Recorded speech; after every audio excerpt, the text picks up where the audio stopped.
So today's talk is a little bit different than my more mundane research talk. I was told to maybe weave in some wisdom, and so I've tried to doing little snippets or modules of some of the research programs that we have, and it's been good for me to kind of think about the overall lesson that comes from this. So it's a little bit of a different talk. But I'm not going to be able to go into a lot of depth with the areas, but I'm certainly happy to answer any questions about any of this that may be of any interest to you. So I'm a behavioral neuroscientist, and generally what that means is that we're interested in how behavior and the brain and environment all interact among each other, because our brains don't exist in a vacuum. They're very much influenced by the environment around us, and our behavior is an output of our brain. And so we need to look at all of this together. I use animal models in the laboratory.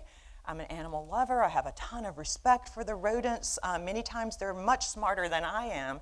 And if I can just be smart enough to watch them and listen, then I can learn a lot from them. But I have the California mouse and the hooded rats that I use.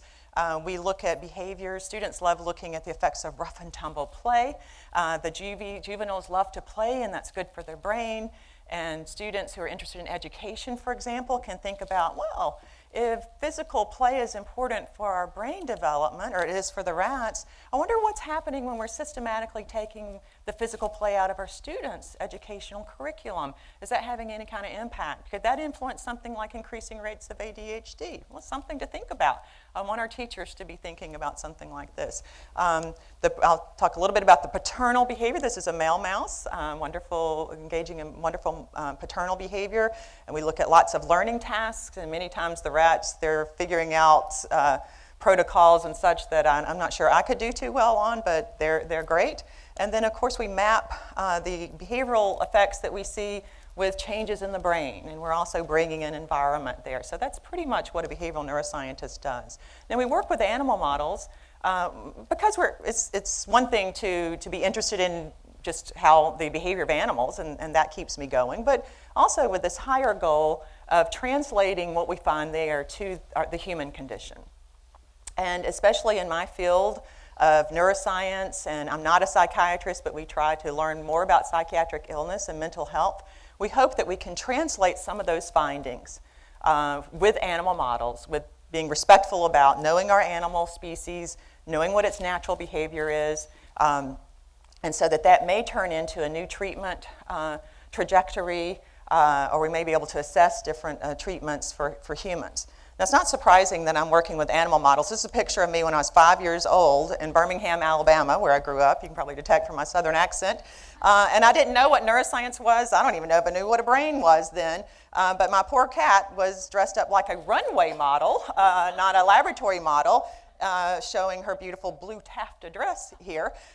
Poor thing. But I was always connected to animals, and I started there. And I work mostly with the rodent models now. And I have learned so much, enough to write a book, The Lab Rat Chronicles, about how rodent models can inform us about human conditions like universal health care, or family planning, or economics.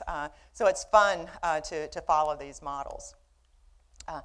These are the animals that I have the absolute privilege of working with in both my lab and in the field, in a satellite field lab in Miami, the DeMond Conservancy in Monkey Jungle, where we take undergraduates to look at animals that are in at least a semi-natural habitat. So I've introduced you to the rats. This is a rat mom carrying her pup. And so we've done a lot of work with maternal behavior. I'll mention some of this. This is a squirrel monkey exhibiting the ultimate mother load of carrying her offspring that can weigh up to 20% of her body weight. And they're just not walking around. They're jumping from tiny little limb to tiny little limb up in the trees. So their movement is affected and changed based or in accordance with their maternal behavior. They're just amazing. I've already introduced you to the California deer mouse, the ultimate uber paternal caring dads. These are the long-tailed or Java macaques that we study a group of about 120 of these at the DeMond Conservancy. They have a facility of about 7 acres, so they're semi-free-ranging. They still form their neighborhoods or troops, and I just love watching them and learning from their more natural behavior. These are owl monkeys. They look like a Disney character. They're the only primate that's really gone nocturnal. They've entered the dark side. There's probably a reason for that, but they're also very much a family species. So when we look at parenting and paternal behavior, only 5% of all mammals are paternal. This little mouse is, this owl monkey is, humans are, humans are. And then my new favorite passion, wild raccoons, because they are geniuses. And so I'll share a little bit about them. But definitely don't have these guys in the lab. I have to go to them and have to be creative. So it's just wonderful to work with all these different species. So as I said, today we're going to take a little bit of a journey, do some sightseeing with some research that we've done in the lab, give you some little snippets, some little wisdom. I guess I run the risk of it kind of going all over the place, all over the map, but we'll try to keep to some themes here. And again, we'll try to get some lessons from this. This is one of the pictures we took of an owl monkey family. I wanted to include it because I teach a workshop class in the psychology side called Success Strategies in Psychology. And one of the books that we read was The Marshmallow Test by Walter Mischel. You might have heard of this, where they give little kids marshmallows, and if they're able to wait, this delayed rewards, that's correlated with all kinds of stuff, like how much money you make as an adult and what your SAT score is going to be and your mental health. And it's so cute watching the kids trying to distract themselves and such. Well, this male owl monkey's holding a marshmallow. They love that, and he's waiting. He didn't just do this. So we do gain a lot of wisdom from these animals. So the first little sightseeing destination I want to talk about is our work looking at models of depression, which is challenging for an animal model, but we want to try because depression is huge in our society. It's not going away. It's very debilitating for individuals, for our economy, for our society. We need to figure out what is going on with depression. Even though we have antidepressants, many drugs, more than we've ever had, the rates are not getting lower. And when we look at other biomedical or medical diseases, such as cardiovascular disease, with more research and more information, the rates are going down drastically because we're learning about prevention and such. That's not happening with psychiatric illness in general, and especially not depression. And in fact, over the last 100 years, when we started kind of documenting, it just keeps going up. We thought with the antidepressants that we had a clue about it being involved, about this neurochemical called serotonin. You've probably seen in your magazine ads or on the billboards or such that depression is a chemical imbalance involving serotonin. It sounds so official, and there is some research supporting this, but there's a lot of research where you go, it's not really adding up. Maybe the placebo effect is where you're just taking a sugar pill is rivaling that effect in many cases. And I love scientific detectives, and Jonathan Leo gave a talk for one of our research symposia one year, and he went into the files to look at the FDA studies that were presented and such, and there have been a lot of studies that did not find an effect of these drugs that were not published. You have to be careful about what is published and what we're looking at. But even so, we don't have a way to measure serotonin levels in the live human brain. So all of this is indirect kind of correlational work. When some drugs seem to help people in the hospital, and one of their side effects they noticed was, they seem to be happier. They took them to the psychiatric ward. They started to give them these drugs, and it wasn't because of any forward theoretical kind of reasoning. It was, this worked here, let's give it here, and then let's backtrack, which is okay, try to figure out what's happening. Well, this drug is increasing this neurotransmitter, so depression must be a result of reduced serotonin, but that's not exactly the cause. It's like saying when you have the flu, if chicken soup makes you feel better, then you have the flu because you have a deficit of grandma's chicken soup, and that doesn't make a lot of sense when we think about it that way. And why are all these drugs on the market? We need to be careful and good investigators. There are lots of books out there. Robert Whitaker is a wonderful scientific journalist, Anatomy of an Epidemic, who really looks at what are we doing with all these, and where did this science start, and what does it really mean? So he's done a lot of work in this area, and I think in educating the public about it. So when I was writing a textbook about depression and I had to report what was in the literature, I just kind of bit my tongue and wrote it.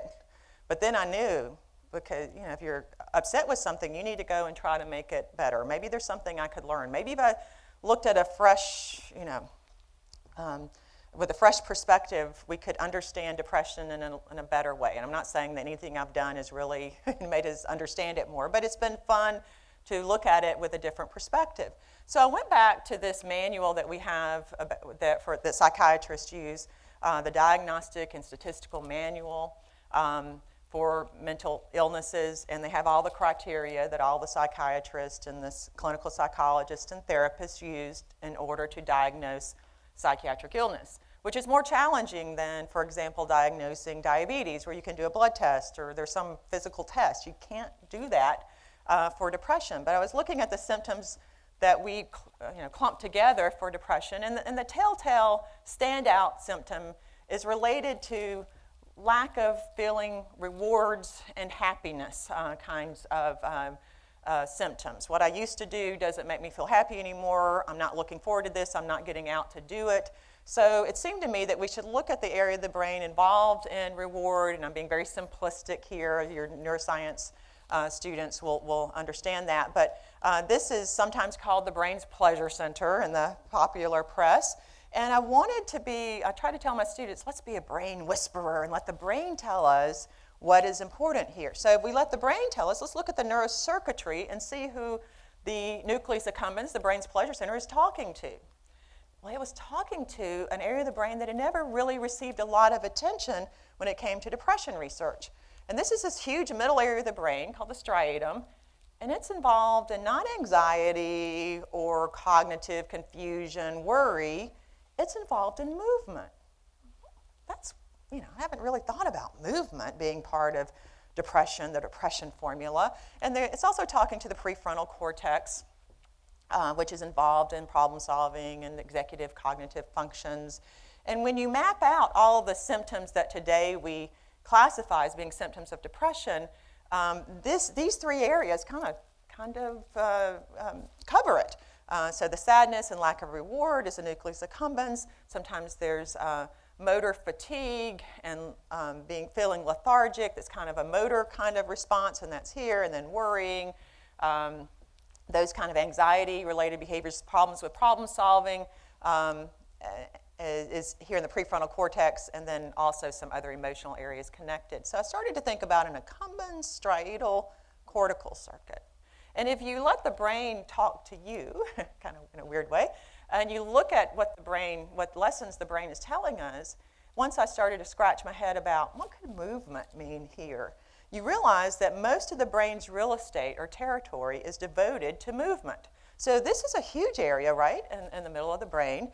This structure back here, called the cerebellum, is involved in motor coordination, and 80% of all the cells in the brain are right there, moving us around. It's doing some other things that are interesting, related to consciousness and learning as well. But we've got this big area, most of the brain's neurons in the cerebellum, and then there's a motor strip called the motor cortex that's involved. That's a lot. The brain is telling us that the brain evolved to move us around and to get to resources. And it makes you think. When I was trying to think of why maybe rates of depression are increasing, I don't think we have experienced any mutation of sorts of the serotonin receptor or producing that neurotransmitter in the last 100 years. That doesn't make any sense. But one thing that has changed, as we've worked hard to not have to work so hard and to not have to exert as much physical effort in our lives. So we hire someone to do the yard work. We hire someone to clean the house. We drop by and get food that somebody else prepared.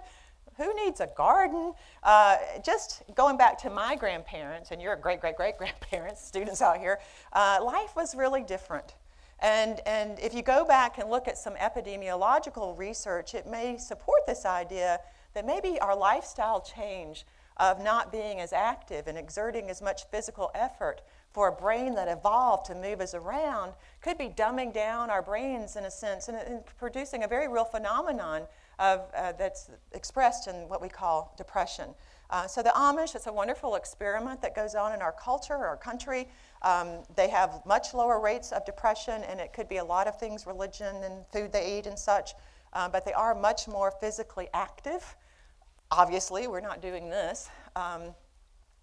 Sorry, ladies, but we're twice as likely to suffer depression than men.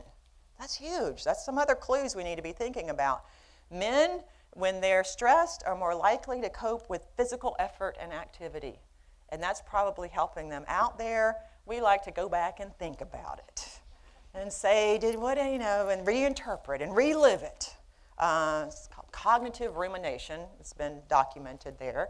That's probably not great. Probably great for other things like figuring out what's going on with kids and understanding and empathy and such, but not so great for the depression. And looking at more agrarian societies, still living off the earth and planting and such, like some of the Chinese cultures and populations, much, much, much lower, hard to even score the rates of depression. And again, you've got all these cultural differences here, but they seem to be much lower until we westernize everything in the world and say we're all as miserable as we are here. So if you look outside of the laboratory, which is real important to do, there were some clues that physical effort may play a role, but then we want to take that back to the laboratory. How can I make little farmers out of my rats? Well, they love Fruit Loops. That's not very natural, but they love Fruit Loops, and so we came up with a design where some of them called it Contingency training, where they could not get their Fruit Loops until they worked for them, which was just about 10 minutes a day, where they go out into the fields in the lab, and they knew that if there's a mound, they just would dig and then get the Fruit Loop. So it's very minimal effort, but their brain is building connections between their effort and their reward. That's kind of important because sometimes we lose those connections and we forget that anything we do actually has the effect that we want it to have. So just slowly building these contingency, accumbens, striatal, cortical circuits. And we compare them to animals where we just put them in there and they get the Fruit Loops no matter what. My students like to call the no matter what the non-contingent rats the trust fund rats because they get that no matter, regardless of whether or not they work for it.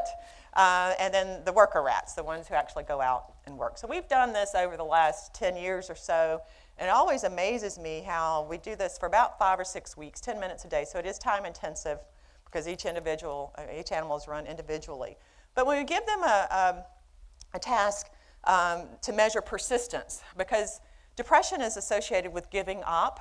And in fact, going back to the 60s, there was very famous psychology research called learned helplessness with dogs.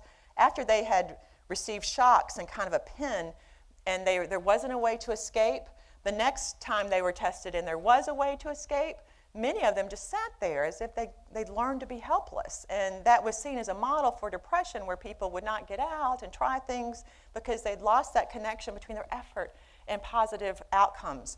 So we want to do the opposite of that, because we like to be a little bit more positive in the lab, and do a persistence task. So my husband likes to get credit for this. This came from PetSmart, a little ball, as you know, a little cat toy. It's got a bell in it, so that's kind of scary. It's a novel stimulus and a novel sound, but we put the Fruit Loop in. We do a little slit and put it in there where it's too big to come out. And so we put our worker rats, or contingent rats, and the trust fund non-contingent rats. We let them we expose them to this challenge task, and we just see how long they spend trying to get it out. That's persistence, even though they've never seen, something is telling them, if I work harder, maybe I can get this out.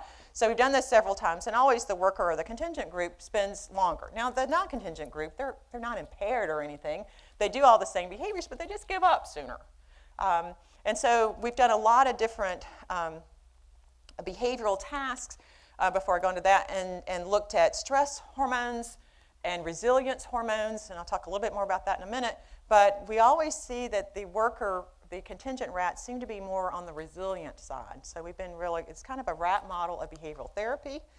So our idea of working hard to have everything automated and pressing buttons, and we don't have to do things, may not be great for our brain. And I wrote a book, Lifting Depression, about this. One way to lift depression may be through physical effort. And when Scientific American Mind, they did a little summary of this, And the title they chose I thought was interesting, Depressingly Easy. Maybe as our lives become maybe too easy, we think we're stressed with pressing buttons and texting and all this stuff, but it's a different kind of work that our brains are used to. I've kind of made up this word behaviorceuticals instead of pharmaceuticals because behavior changes the neurochemistry and the neurocircuitry and the neuroplasticity by doing that of our brains in much more complex ways than taking a single drug does. So I'm more excited about that. So maybe lesson one could be the brain interprets prosperity very differently than our society does. So having a lot of money to pay other people to do everything for you is maybe one of the worst things we can do for our brains. So even if it's just having a hobby, where woodworking or gardening or cooking, it seems so simplistic, but you're engaging your hands and your brain and you're seeing a result, an outcome. There's interesting work looking at college students and knitting. I wish I knitted because I talk about it. It's supposed to be good for you, but that's great. And doctors 100 years ago used to prescribe it for women who were overwrought with anxiety, I think was the way they called it. But they could see that it was doing something positive. They didn't have the mechanisms, but I can see what those mechanisms are. In another writing project for a textbook entitled Clinical Neuroscience, where in the same book that I was writing that chapter on depression. So when we were writing this book, looking at how the brain was involved in each of these psychiatric illnesses, anxiety disorder, schizophrenia, depression, addiction, the one suspect that kept coming up was stress. Stress is the tipping point for, we're all on this continuum.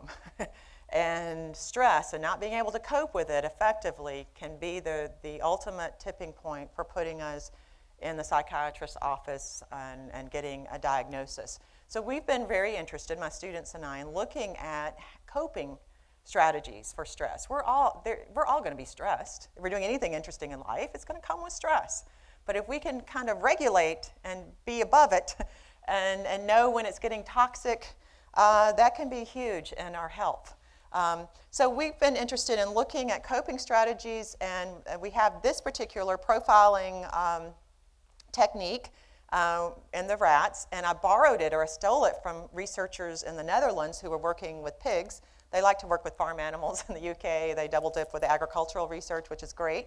But I was reading about how if you took little piglets and put them on their backs and just gently restrain them. It looks like he's getting a Swedish massage here, but they're just gently restraining for about a minute. And you just count the number of wiggles. How many times did they try to escape? And some were active, they tried a lot. Some were passive, they didn't try so much. And they were letting them grow up and correlating with stress hormone and neurochemicals. And it seemed like the active ones were maybe more resilient than the passive ones. Okay, that's good. And then my students found another article where they tried this again, but they gave them 2 tests to see how reliable this back test was. So they waited a week after doing the first test, and they gave the pigs another test. And sure enough, some of them, the passive ones remained passive, active ones remained active. But then there was this annoying group of piglets who switched. And the translated description of this was that they called them the doubtful pigs. And they threw them out of the study. What good are these doubtful pigs? And so we looked at that and said, maybe there's something to being flexible and changing your response strategy. Maybe after fighting and trying to escape the first time, you realize it wasn't so bad. She just held me here for a minute, and I'll just stick it out this time. Or maybe the next time you're saying, well, I didn't even try to escape last time. I'm going to try this time. You're using memory. You're bringing in the real moment. You're not just reflexively acting a certain way. So we started to incorporate this 2-test version with our rats, and the rats give us even more variability in the responses than the piglets do. So we do this, and about 20-ish% fall in this what we call flexible or variable category, and those flexible rats are the superstars of coping with everything that we've done. For example, there's a neurochemical that is correlated with resilience. If you infuse it into a hamster's brain in the stress area, and the amygdala involved in fear, and you expose them to a scary new hamster, they're not as stressed. We have natural levels of this, and we can be detected in the bloodstream and in the brain.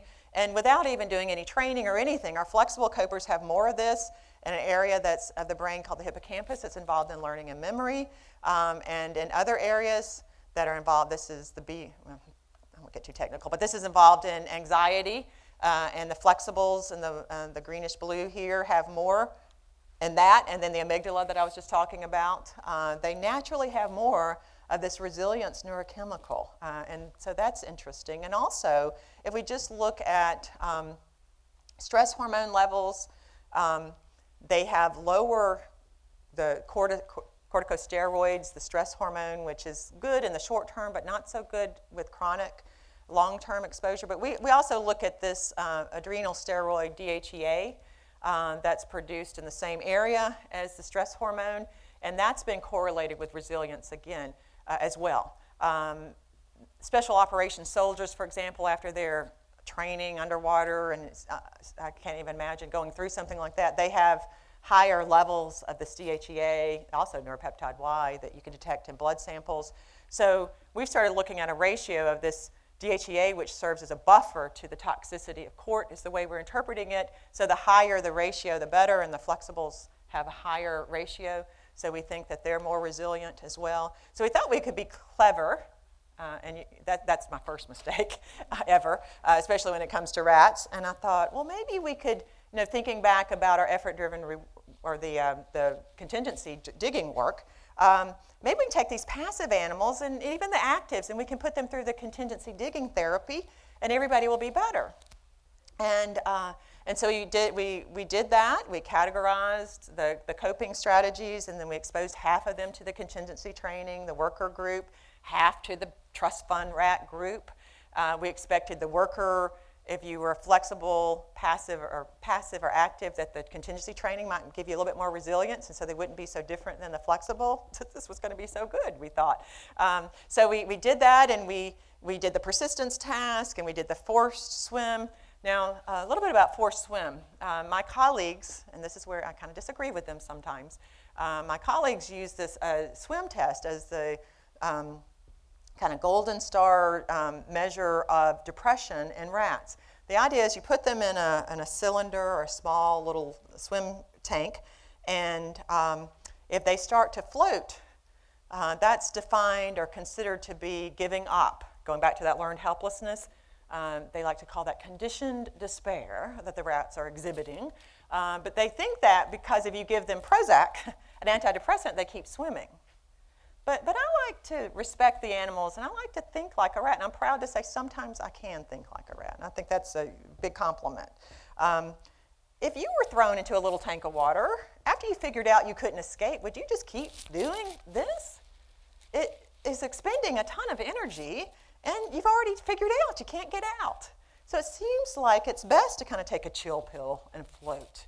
So we interpret it very differently, and in that the sooner you can figure out to start floating, and we do repeated swimming, that seems to be more adaptive in our hands, the way we interpret it, because it's correlated with the more adaptive stress hormone levels. So we did this, and let's just look here at the contingency training first. I was hoping, again, that the training would make the passives, these are just the 3 days of swimming, and the amount of time they spent floating. You can see that the flexibles, they start off right out of the gate floating more, they figure that out. And then by that second day, they're really floating a lot. And the third day, they've almost maxed out. Everybody increases, so it tells me it's smart to increase floating, that you can't get out of there. But we didn't really change the passive and active so much. We maybe made these the super copers even more because they're in tune to the environment. And we gave them this contingency training that made them even more in tune to the environment, so they were much better. But it was this non-contingent group that really blew me away. I kind of consider that to be the benign control group.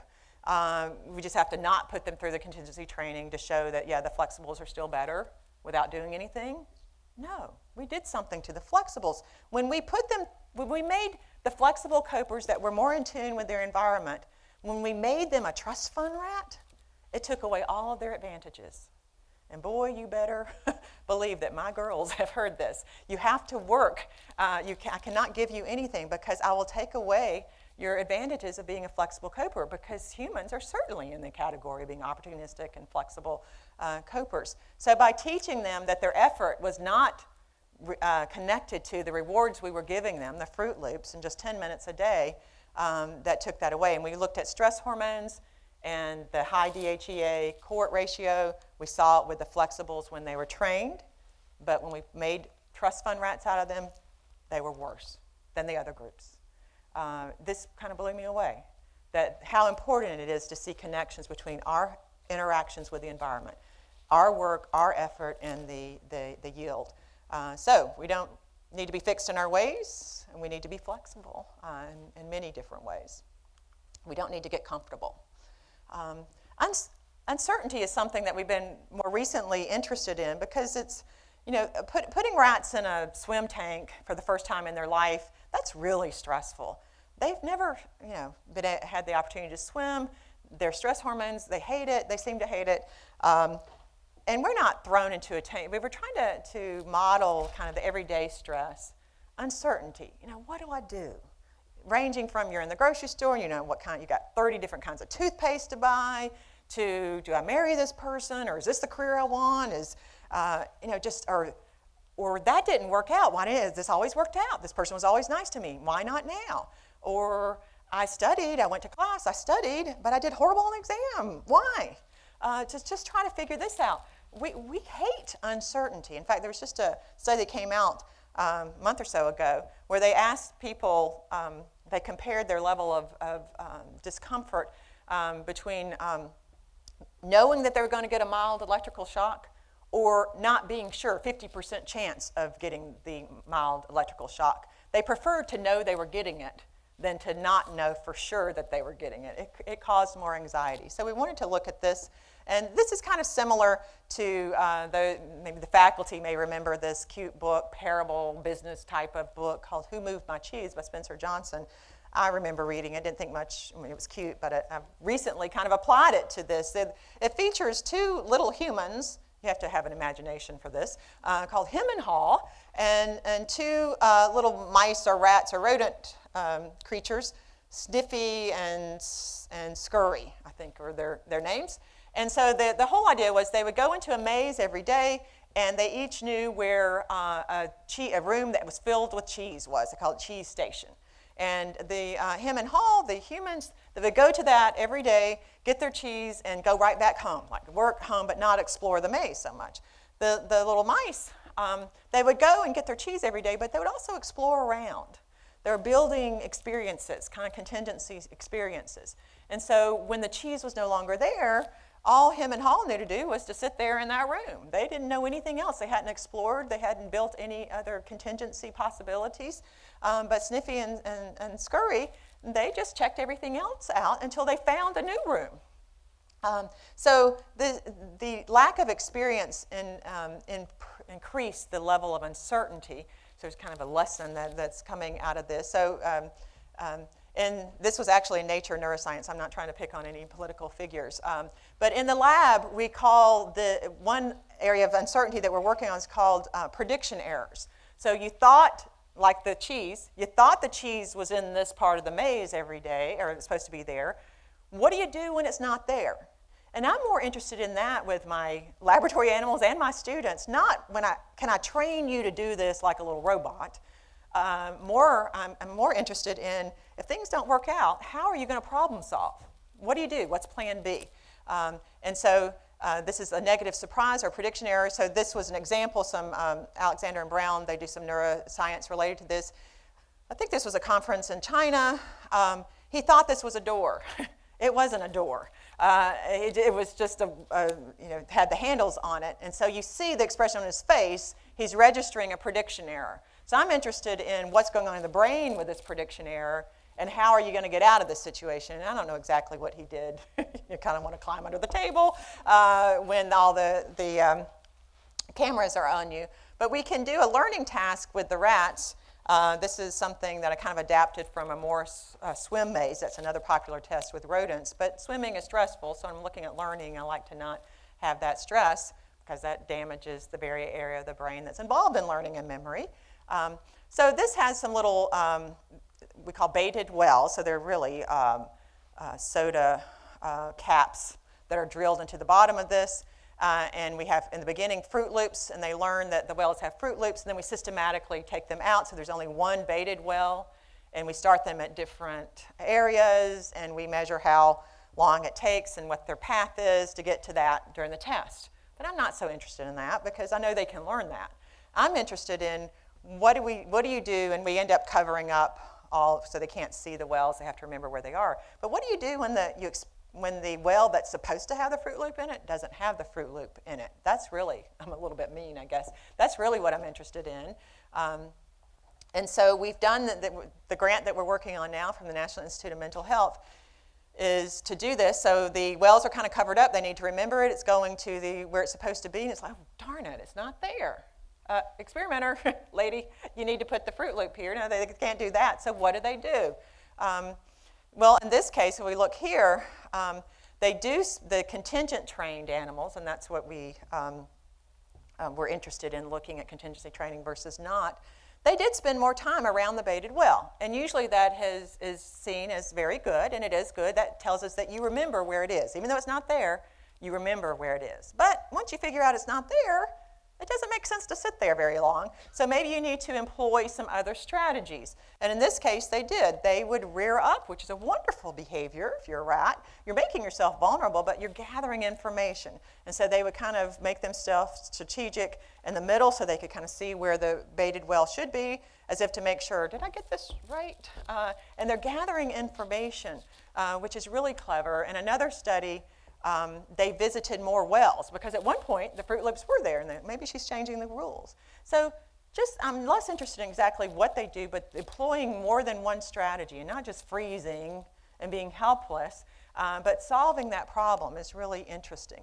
And we've added sex effects. I was talking today in a class. I've been guilty of this as well. A lot of the animal research, we look at males because the females have this pesky menstrual estrus cycle. It's very difficult to do behavioral work because you have to do vaginal smears. My students have to become rat gynecologists, do these smears to know that the animals are in the proper stage of estrus, because that can make a difference in their ability.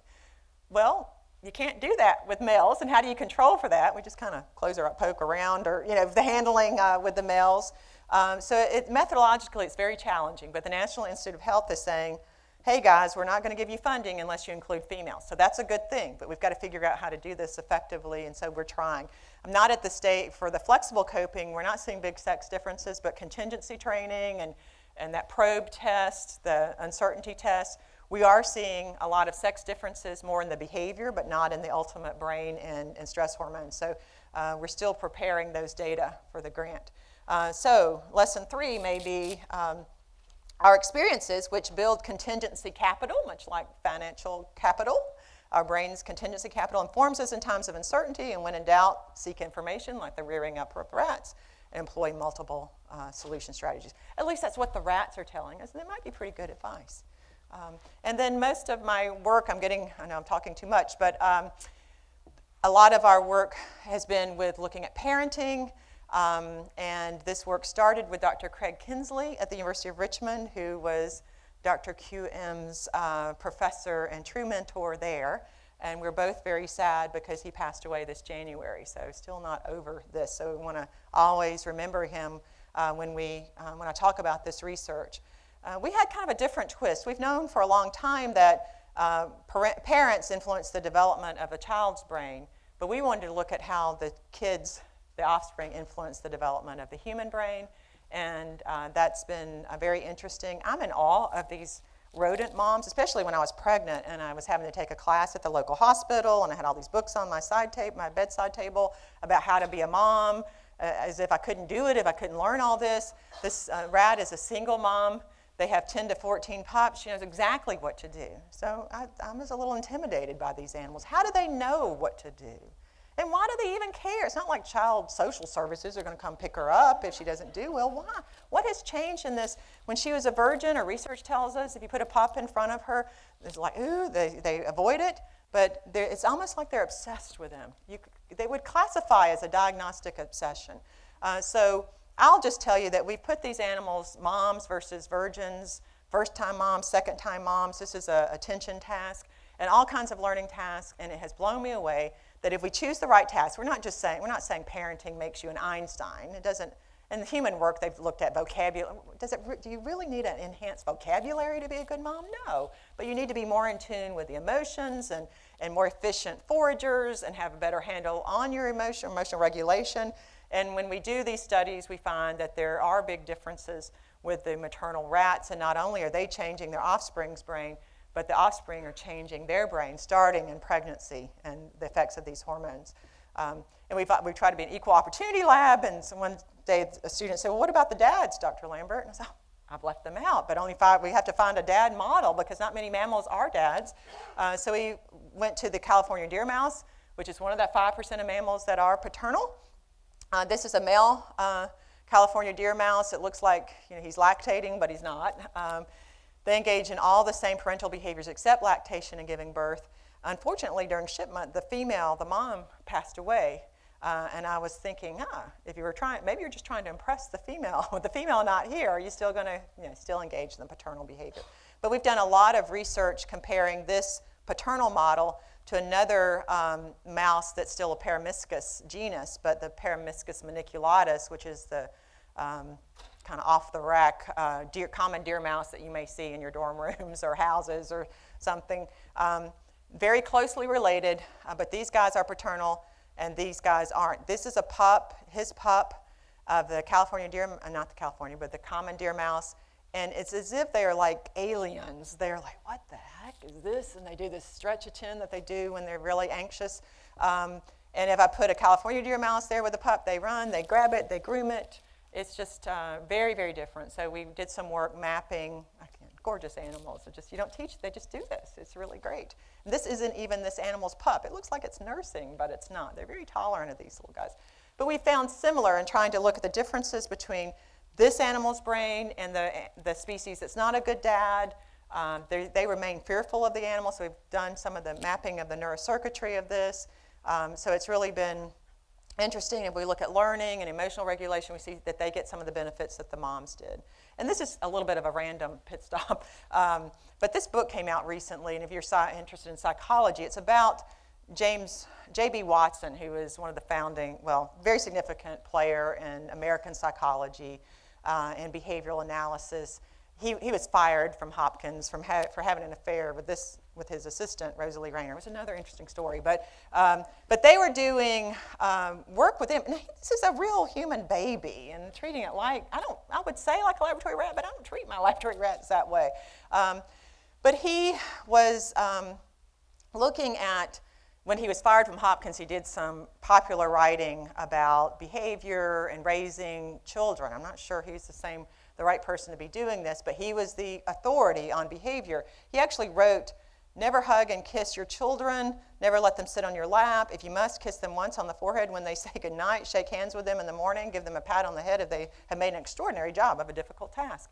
People read this, and I hope not too many did, but perhaps adapted their parenting with that. The point is, the rats have taught me much more valuable lessons than this authority way back when in psychology and behavior. And we know a lot about what's called good mothering and having more contact with offspring and not having so much contact. If you have more contact with the offspring, they have more resilient stress responses when they're adults, and that is interesting. And I have a student starting this summer working on looking at models of socioeconomic status, high and low, with the rats to look at outcomes. And just to show how pre-wired we are for nurturing as mammals, and that might be the defining, mammary glands and mammals, defining feature. This is from the rainforest exhibit. In addition to the squirrel monkeys, there are 5 female capuchin monkeys, and they're very clever monkeys. 5 female capuchin monkeys, no male capuchin monkeys. So I was there the summer before last, and there were 2 of these female capuchin monkeys carrying babies. And we're like, oh my gosh, how in the world do you have babies? There are no male capuchin monkeys here. Upon closer inspection, we realized they had stolen raccoon kits that had made dens in the compound. They had kidnapped these raccoons, and they were carrying them around, ventral cradle carry like primates do, and they were like little rag dolls. They weren't lactating. It was not going to end well.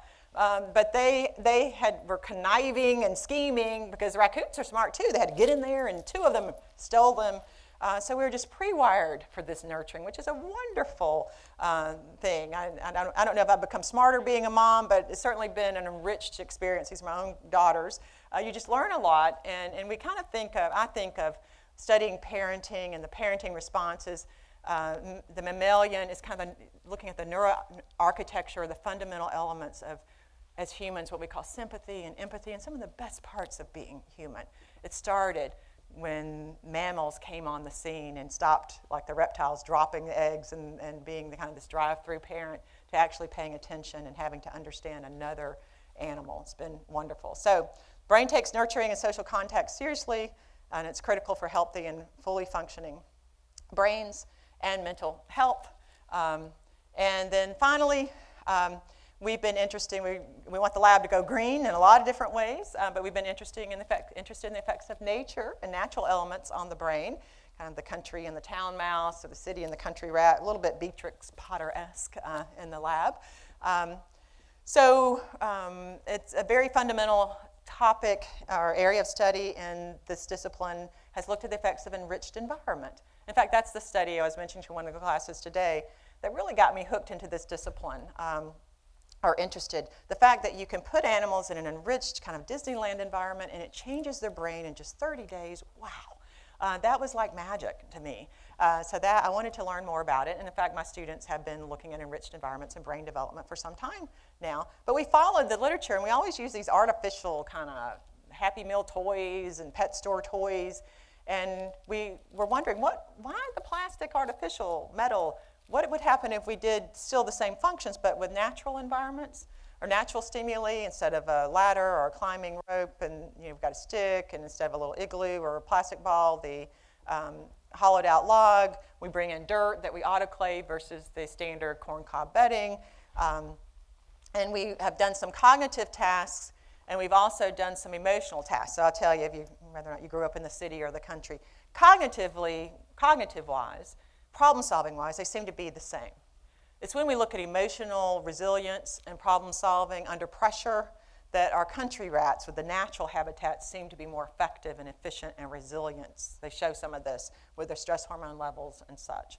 So this is an example. I won't show the video, but these are standard, they still have social contact, which is incredibly enriching and much more enriching than a lot of the animal research that's published in the literature, but there's nothing else in there. This is at night. We wanted to respect their schedules because they're nocturnal, they're active at night, so we put a red light that supposedly they can't really see to videotape just an hour, and then we scored with micro-sequencing behavioral analysis. Thank you to my students for the hundreds of hours that went into that for each of the animals.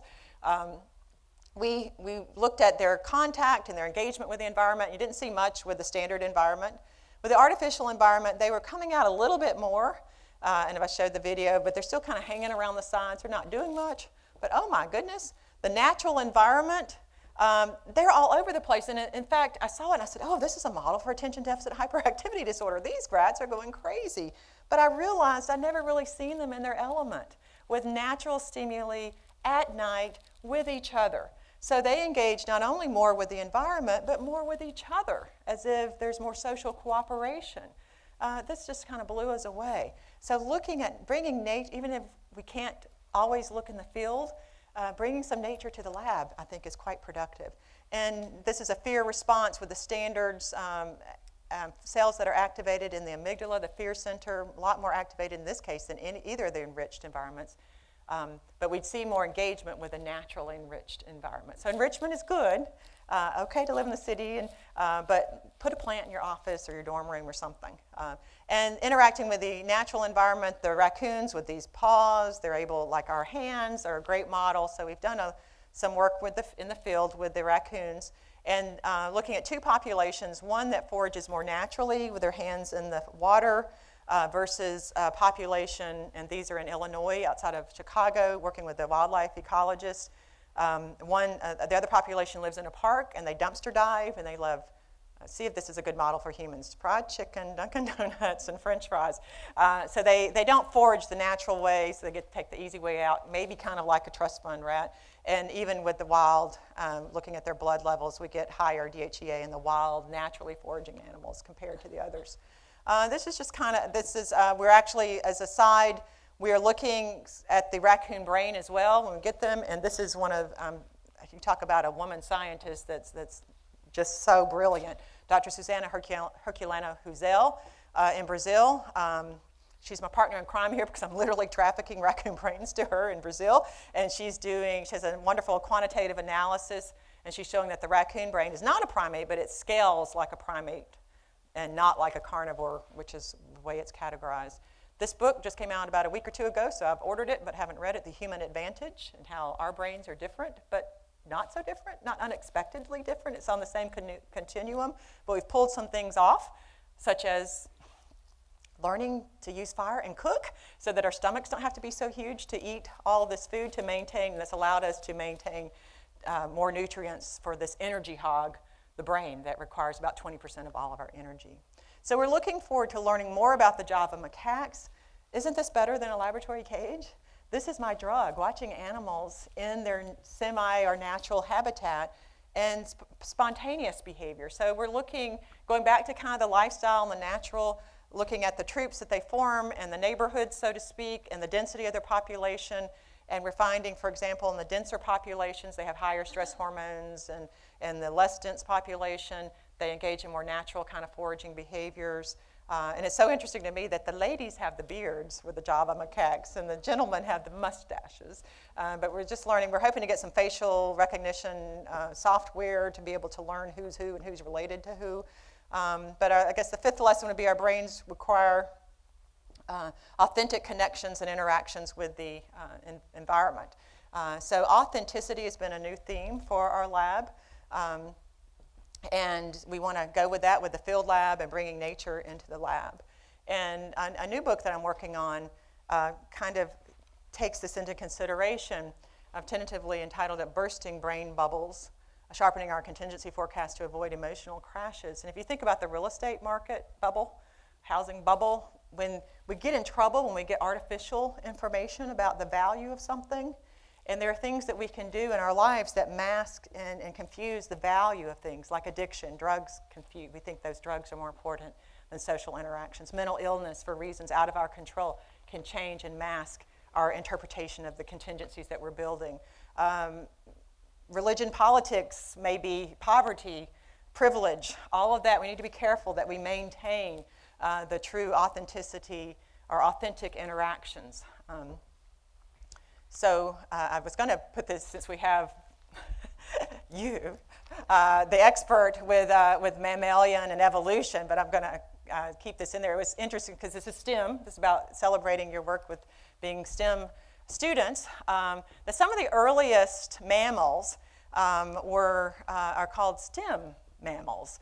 The mammals that were around with the dinosaurs, they were tiny, but boy, were they built for success and for either swimming or kind of climbing in the trees or digging, some of these early critters. And so they were specialized in the same way you might specialize in a particular area of science, but yet they had tools and claws and paws and teeth and tails and bodies that allowed them to move in different ways that allowed them to succeed with a changing environment. And I think that's what STEM education is as well. We're specialized a little bit, but you have tools through both the laboratory equipment and your brains that have been changed to understand about scientific and hypothesis testing and being able to figure out when something has gone wrong. So I think we can learn from these STEM mammals and understand that we're the product of that, of being able to engage in an environment. And I want to leave you with the thought that even though we're training as scientists, to never lose that creativity. Santiago Ramón y Cajal, who won the Nobel Prize for tracing neurons, the cells in the brain, when we thought they were all connected, he looked through the microscope and he saw that they weren't connected, which was very much in contrast to what was thought to be, the connected. And so he proposed this neuron doctrine, and that really set neuroscience off. It's just so important. So in one of my recent classes, I wanted to kind of recapture the importance of creativity and looking beyond what you're told to see, because sometimes we don't know, as even professors or the literature, what you should be looking at. So respect that, but I force my scientific-minded, pleasing students who want to know what to do and do it right, to have kind of a free-form assignment where they had to look through the microscope at Golgi-stained brains and come up with something creative, look beyond that. And so this student, she took little hippocampus stained slices, and each one of this is that, and created a version of Starry Night. She used her hippocampus to get the hippocampal slices, taking pictures under the microscope and spending time and thinking free form. And in the beginning, they hated it. This is not what I want to do. But this is what true science, looking beyond, and Cahal said, in order to find the truth, it's important to look beyond what you're told to see. So look at what you're told to see and look beyond that, and we'll really get some of the interesting questions and answers out there. It takes a village to do research, and my village is made up of undergraduate students, and I'm so lucky to have them work with me. I also have colleagues like Dr. Massimo Bardi, who's been huge in quantifying the analysis in hormones. I have a wonderful postdoc, Dr. Molly Kent, and lots of students, including a daughter who's hanging out in my lab recently. So we'll see how that goes. But I've probably talked too much, but I get too excited about what we're doing. But thanks so much for your attention. If you have any questions, I'm always happy to email, let you know, answer any questions. So thank you for your attention, and I'm more than happy to answer any questions.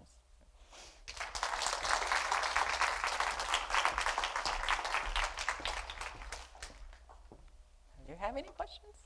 Held you way too late. Yes? So the force swim data is ridiculously interesting. You see that the flexible animals, they lose that advantage when they are made non-contingent. Yeah. You saw the expected result where contingency seemed to give a boost to everyone.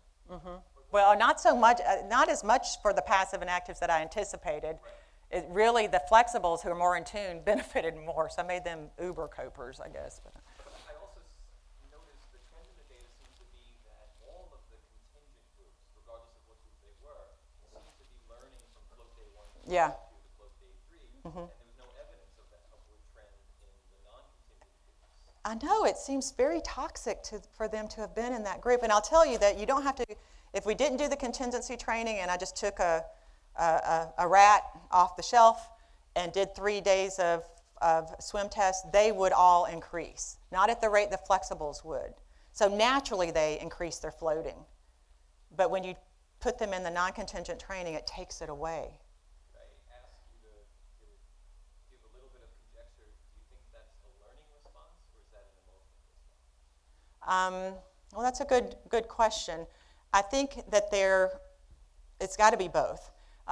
They're learning. So if they're increasing their floating each day, they're telling me that they have a memory, that because their behavior is changing based on experience, that they have this memory. But I think it's enhanced if they have a little bit more emotional regulation. So the flexibles, they just they get to that a little bit sooner. That step a little bit sooner than the other. So maybe they're able to down-regulate the emotions and use more problem solving. So I think in real life, a lot of our decisions and our behavior, it's both. We can be very, very smart, but we get anxious, and that stops us from engaging in the most effective response. So even with undergraduates and bringing freshmen in, and part of the orientation, I'm a real fan of, let's teach them about emotional regulation and delayed gratification, some of that, because that's what we're seeing. That hurts a lot of students as anxiety increases and we see more suicide, all of this. So it goes hand in hand. So we need to do more work to see exactly where it's coming out more on the learning or the emotional side. A good question. Yes? All I could think about when I saw the connection between movement and depression and alleviating depression was Tai Chi, and looking at some of the Asian cultures where workers, no matter what their age is, that they take time to move with this beautiful rhythmic Tai Chi, and so there's something beautiful about that to me. Yeah. And maybe this is really, they're onto something. Well, and we know that exercise is an effective therapy. It increases neurogenesis, the production of new cells. And actually, all of the treatments, even though some of them take longer, like the antidepressants, you may be a month, 2 months before you get the effect, it ultimately increases neurogenesis, the production of new cells. Running, if you want to increase new cells, running is the best thing you can do, as far as our work with the laboratory rat. But we don't want to run. We don't want to do this. We want to take a pill. So in electroconvulsive shock therapy, when you do models of that with rodents, it also increases neurogenesis. So I'm interested in, can we just learn more about what increases neurogenesis without surgery, electrical brain stimulation, and maybe drugs to start with, and maybe we need to intervene later. But even if we intervene with those more invasive medical therapies, we need to always think about lifestyle. You would never diagnose someone with diabetes and say, here's your insulin, do whatever. You talk to them about diet and activity and lifestyle and such, and cardiovascular disease, stress, diet, exercise. We need to do that with psychiatric illness as well.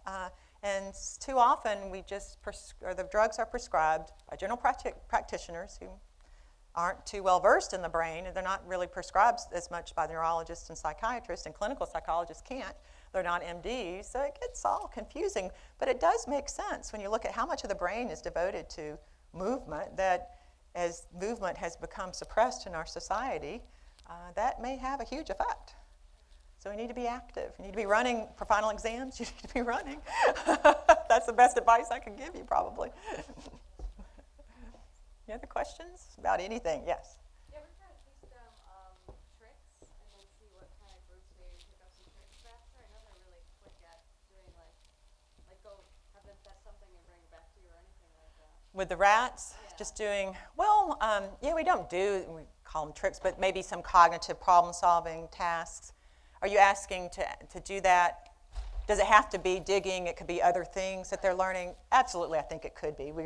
Scientists have to have this protocol that's kind of boring, and we do this, and it's the same for every time. But yes, teaching, and we know that it's just important with enriched environments. I was lucky enough to see some of the exotic animals today. That was great for social contact and anxiety. For any animal that you keep in a cage for enrichment, so that they can do some of that on their own, and they're kind of solving problems like our rats with the natural enriched environments. They're doing little tricks and contingency testing like kids on the playground. If we let them play and not stand in line until it's your turn to do this, and oh, you did such a great job even though you missed it. It's not authentic. We need to go back to a little bit more authenticity. So yes, as long as it's appealing and the animal wants to do it, that's got to be great for their brain.